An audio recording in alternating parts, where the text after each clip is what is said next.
Hello, PCs and NPCs alike. Let's talk about the last class that has been upgraded in the 2024, the Cleric. A Cleric is always seen as the medic, the healer, which, to be honest, was very annoying considering that he could do a lot of other things than that, but most of the party just asked for healing. Cleric is a very strong mono class, as in you don't need to multi-class this class to be good. It was a good class to go into. Also, it had a very interesting spell list, which is why the Celestial Warlock was amazing because you could take spells from the Cleric, and with the new Bard, you can also take spells from the Cleric, so this will also be very interesting. Cleric also had quite a good armor. Paladin is a class if you want to be able to hit and heal a little bit. This was more if you want to heal and hit a little bit. So let's see how they did it. I would say the two greatest clerics were the Life and the Light. Light because of the flare, Life because of the absurd healing you could do at level 6, which was also always their maximum dice. So I do hope they did not change too much of that, but let's see what they changed. Alright, you get Divine Order at level 1. You choose one of the two sacred roles, Protector or Thaumaturge. Protector grants you martial arts and heavy armor. That is, wow, cool. And Thaumaturge gains you an extra cantrip. That is also very interesting. I also gain bonus to the intelligence, arcana, or religion checks equal to your wisdom modifier. That is very interesting because it used to be a subclass of the clerics, and now you have this insight. So this will basically point out your play beforehand. And because it's level 1, it will also immediately be clear what you want to do as a cleric. Then you have level 2, new channel divinity, adds divine spark, another way to use divinity.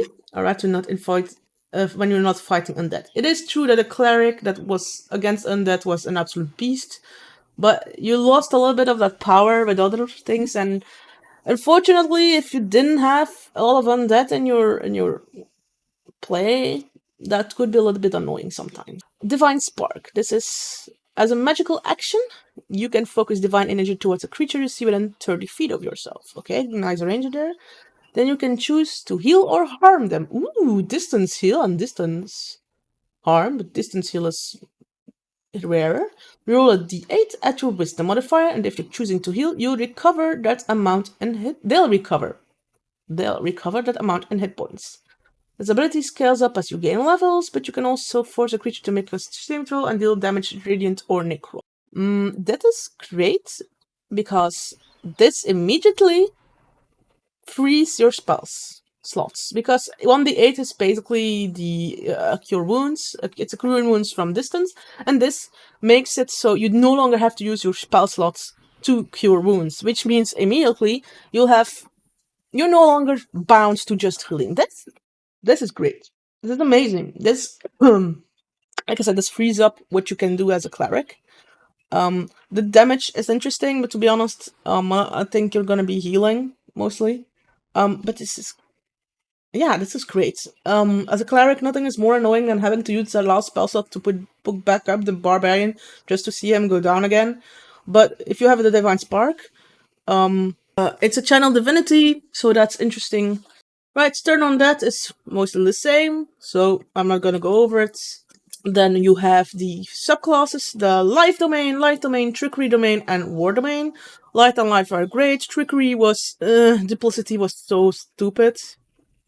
Because it was not that good, to be honest, and giving stealth to your friends was really weird.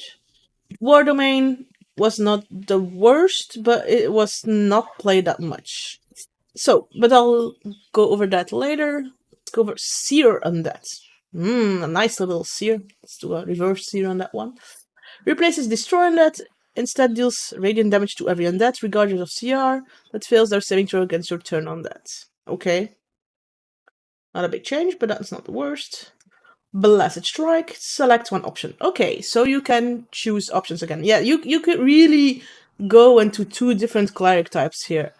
The Divine Strike add additional 1d8 radiant or necrotic damage when you hit a creature with an attack roll. Ow, ooh, great. And I do hope you're not linked. If you choose Protector, you can still choose Divine Strike. Put in spellcasting at your Wisdom modifiers to damage dealt with a cantrip. Oh,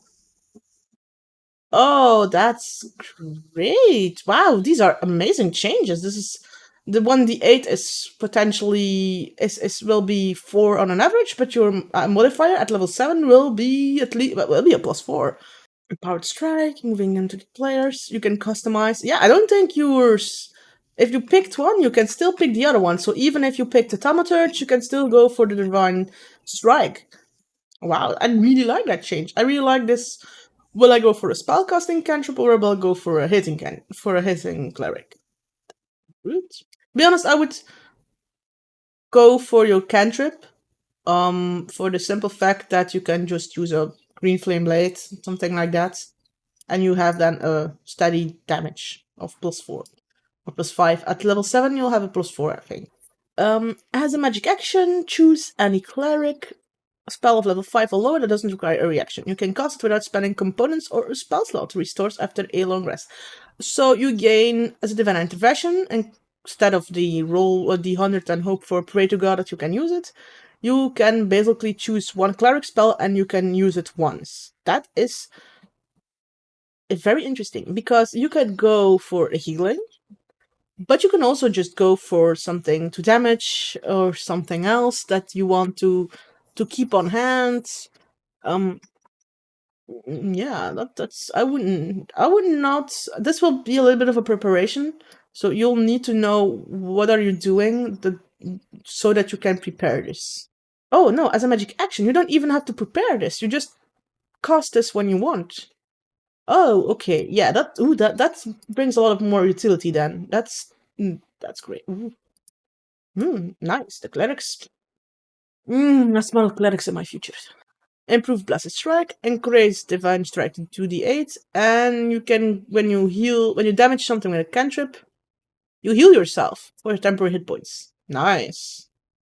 Both really nice. Both the damage and healing, but boy, I would go for the healing. I mean, life sapping or healing while you hit is always very, very interesting. Epic boon. We'll go over the epic boon now. Let's see which boon this is. They recommend the boon of fate. So ability score up to 1. When you or another creature within 60 feet of you succeeds or fail a d20 test, you can roll 2d4 and add or subtract the results from the d20 roll. So it's basically the divine flavor of the warlock that you get. It's level 20. I would pick something else, to be honest. They always give you the one that they think is most working for the class, but what you do with your concept is not the same with what your class. You can have a completely different concept and have other spells work a lot better. You can cast Wish at level 20.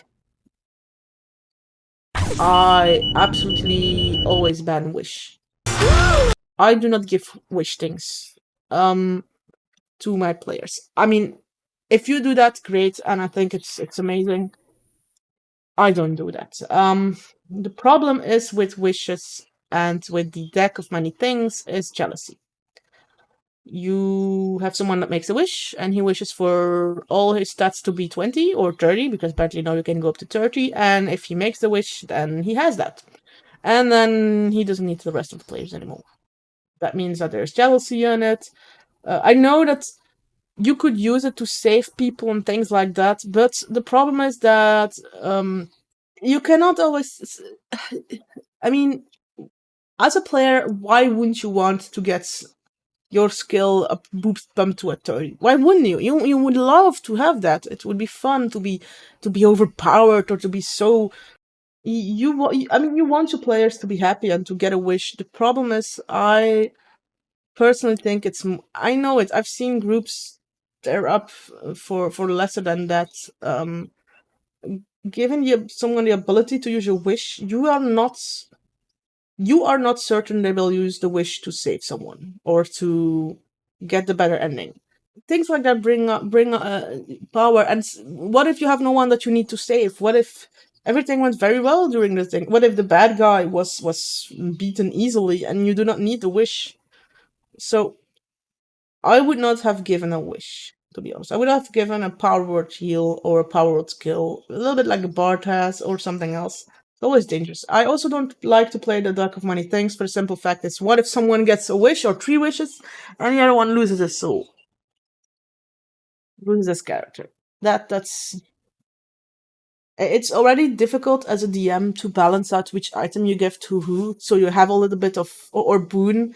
So you have to keep a little bit of a balance structure to someone, so that it's all a little bit the same, and you have to be sure of that. And then giving someone the wish spell, which is basically the greatest spell that there is.